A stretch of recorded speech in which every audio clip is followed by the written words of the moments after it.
district and the union need to make very clear what are some great examples, what are some models of what's working, what are places where when we change the contract we see better data, that we start to see that the payoff, the extra work that the schools and the teachers and the administrators are going to be putting in during the first year, that they really do pay off in years 2 and 3. I've seen evidence at my own school, but I need to see, people need to see it themselves in order to really believe it. Yeah, I think that's true. Like hands-on experience makes the big change when you see your first class about to graduate. Okay. You see that. Yeah, so you have that now. Yeah. And Paul, you're working on it. Yeah. And you guys, you mentioned the design team work and what a huge undertaking that was. So I know that there are teachers watching who are thinking that they want to take advantage of the tentative agreement and put a small school together, and maybe there's just 3 of them. What would you offer to your colleagues in terms of getting started? I mean, what advice would you give them? Vision and mission. What is your vision? You have to have a vision first, to me. Yeah. What do you want your school to look like? What do you want in place for your kids to be successful, for your parents to feel welcome, and for your teachers to be at their best to really teach the kids the skill that they need to learn? Like, you need to have a vision and a foresight to know what you want your school to look like by the time your first class graduates, by the time your first class enters. And I think that's the biggest thing, to have a vision, to have a mission statement in place and a vision statement in place that guides you and drives you to the mission that you want to reach. Yeah. Paul, you're a little bit closer to having done this work, and you're still in the first year of your school. Of operations, yeah. So I'm grappling with this question in terms of who supports you? What expert or what backup or what support do you have every day that helps you do the work every day and to know where you're going and if it's a good direction? That's a really good question. I agree with Dawn, a clear mission and vision for who we are as a school and why we're going there. And then making sure, holding that up as a reflection to see that everything, all the practices, all the programs and everything that we implement really stand up, and support that mission and vision. There are things that we said we wanted to do that we haven't done, things that we thought we wanted to do, good educational practices that we realized just were a misfit. They didn't really go. There are a lot of great tools out there in education. Not all of them work well together, and you need to make sure that the school that you're designing is cohesive and consistent. Where do we get our support? A lot of our support comes from one another. We designed our school day, our school week, so that our teachers have 90 minutes on Monday mornings and 90 minutes on Thursday mornings. God, that's important. Our kids come in late, and we have 3 hours a week of collaborative staff time. On Mondays, it's whole staff. We sit around a conference room table. There's only 16 people on our staff. It's really easy to sit around a conference table together. And we talk about what's happening, what are things we need to be working on, and who's in charge of those. A lot of ad hoc committees emerge from that. And on Thursdays, we meet in small groups to talk about our kids, our curriculum, et cetera. Our support is internal.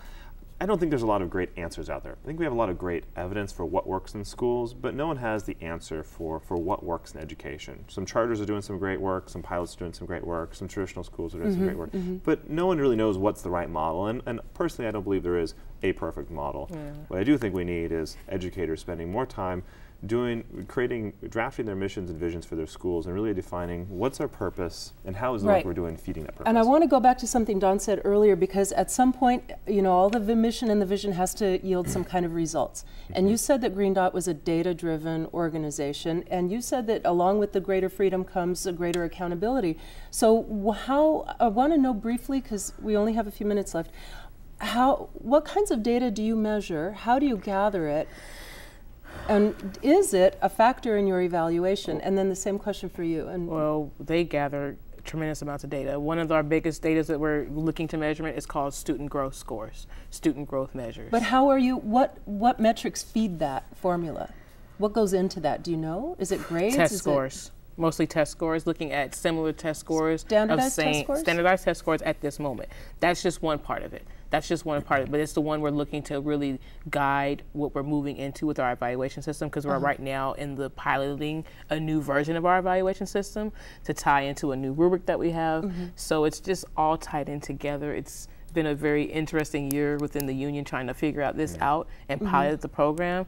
But right now, we look at standardized test data. We look at how the students grow from year to year. How do you measure that? Similar, they take a pool of similar like students. We take LAUSD data. We actually use LAUSD data as well. They take a similar pool of students who scored the same way, same tests, doesn't even matter what demographic you are, and then they track and see what happened the next year, and they just look at how those students grow from year to year. Right, but I'm curious to know if you have all the freedom to design your own schools.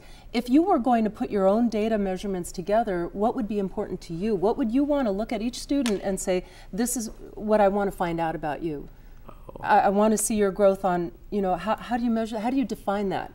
Have you talked about that around your 16-person table? We've talked a bit about it, and you know, it's the million-dollar question, honestly, is how do you effectively evaluate good teaching? Yes. And the reality is that you know, we know good teaching when we see it, but we also have a hard time measuring it with data. And you know, as a math teacher and someone who's taught statistics, the models are really difficult to really comprehend. You can measure some things, but not all. And you know, what we really try to do is share accountability. These are all of our kids, and it's our job collectively to educate them. Would it be fair to say you're using grades primarily, attendance? At this point, primarily grades and attendance. Again, we're in our first year, and our evaluation system is still a work in progress. But for me, the thing that I think matters the most is a team of teachers who share a group of kids sitting together regularly, talking about progress, talking about our work, talking about the kids' work. And where do we go next? My responsibility to ask one of our kids. Like, you have to have a conversation with our kids to have them tell you what they feel like they've gained, especially our seniors who are like, we are pushing them through applications and recommendations. They're the ones that tell you the difference that this school has made to them. It can't be seen in that kind of stuff. That question you're asking can't be seen in real hard data. It's in a different type of data. Yeah, and sometimes you have this perverse effect where the kids who were marginalized previously come to the table, get involved, stay in school, and they may not have the best test scores. And so you have this negative. But you're showing growth, and that's what I'm driving at. I owe a kid like that a McDonald's meal because he made honor roll. He's a senior. He made honor roll for the first time in 4 years. I owe him McDonald's because of that. Right, but we've got to have a real specific conversation about how it's going to look. Yes. How does it look And like? Do you want it included in your evaluation? Is it fair to include that student growth in your, and what metrics would you be comfortable with For to measure student growth? I think there's value in looking at, say, the districts using the academic growth over time model, which is looking at exactly that, looking at standardized test scores. Would you put it in your evaluation? Would I put it in my evaluation? Yes. You would? I would. Yes. Because it's gonna breed collegiality. I'm gonna now work with my colleague to make sure, because we're talking about individual and school-wide growth scores we're looking at for our district. And that means I need to make sure all my colleagues are doing well in their classroom as well, too. There you go. That's going to have to be the last word. Thank you, Don. Thank you for joining us. We hope our discussion has provided you with an insight into the future of teaching within the new Los Angeles Unified School District and its associated schools. Changes are here now, and we all need to work together to implement them for the good of our students. Please join me next time for LAUSD Update. As always, good luck in school. See you next time.